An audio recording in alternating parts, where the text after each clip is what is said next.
Tonight we welcome to the show a Penn State alum whose career has focused on developing and improving weather models, both regional and global, the actual models themselves, and the way that those models are initialized, the so-called data assimilation. Dr. Stan Benjamin is a senior scientist for advanced modeling systems at NOAA's Earth System Research Laboratory, based there in Boulder, Colorado, and he joins us today on the show. Stan, welcome to Weather World, and thanks so much for coming on. Thank you so much, Rob. So give us a brief summary of your career path that got you to this point. Sure. I came to Penn State after a degree in a liberal arts school, Albion College in Michigan, doing pure math, not really wanting to do any kind of application whatsoever. But I had an indication of interest in weather and realized that might be a great way to pull together math, geography, and even computing together. So I came here hoping only to get a master's degree, but was convinced to be able to stay for a PhD to start working on modeling and especially on how to improve short-range severe weather forecasting with models. Absolutely. And two of the modeling systems that you're really most known for are the rapid refresh, or the RAP model, and the high resolution rapid refresh, or what we call the HER model. Now, both of those models are experimental models, but you're really considered to be the father of those.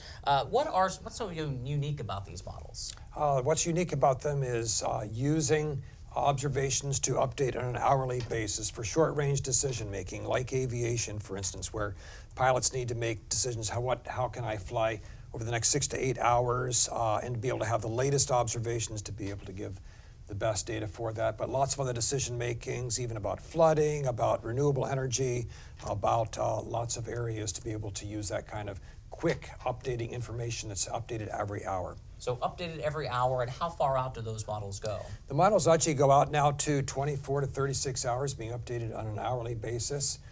Because people have found this representation of clouds and thunderstorms and winter storms to be very effective, and to extend that out a little bit more, but to have that best information using the latest observations, radar, satellite, and so on, to be able to initialize them with the closest conditions to the truth.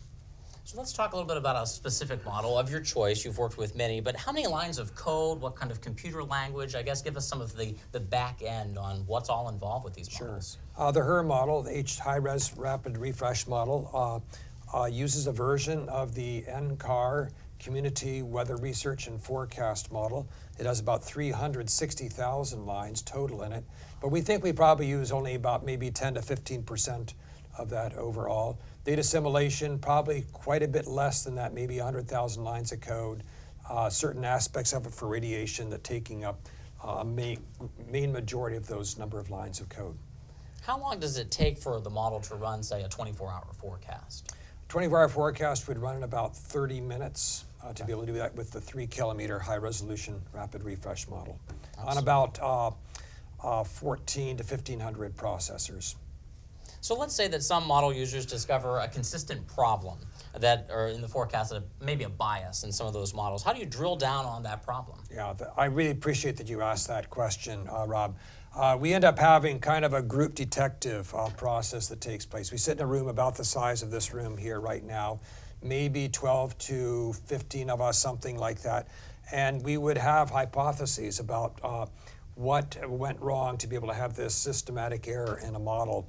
And then we would actually decide about experiments that we can do with observations, variations to the model forecast, and try out experiments and come back and report to each other in the next week. A little bit like the old program with House MD, if you remember that, people sat around together, except hopefully I'm not the prickly genius there. But having a very broad, we're all prickly geniuses with each other. So here's a dream scenario for you. Let's pretend that cost is no problem. What observational data that you would need to kind of initialize these models do you not currently have that you wish you did have? Yeah, we would like to be able to see better through clouds, Rob. That would be a key thing. Some of our observations, especially our satellite observations, which are so important, but we wish we could be able to see through clouds better. Microwave observations allow some of that to take place. We actually would really love to see different kinds of aircraft, even for general aircraft, to be able to have ascent, descent information, all of them, and even be able to add lots of drone forecasts that have a better representation what's taking place in the lowest few thousands of feet above the surface. And Stan, what is something about weather modeling that you would like folks to know that they probably don't? Yeah, great question again. One answer there, I think, is that weather models are becoming more and more Earth system models. We're representing processes that take place in the soil and snow and vegetation.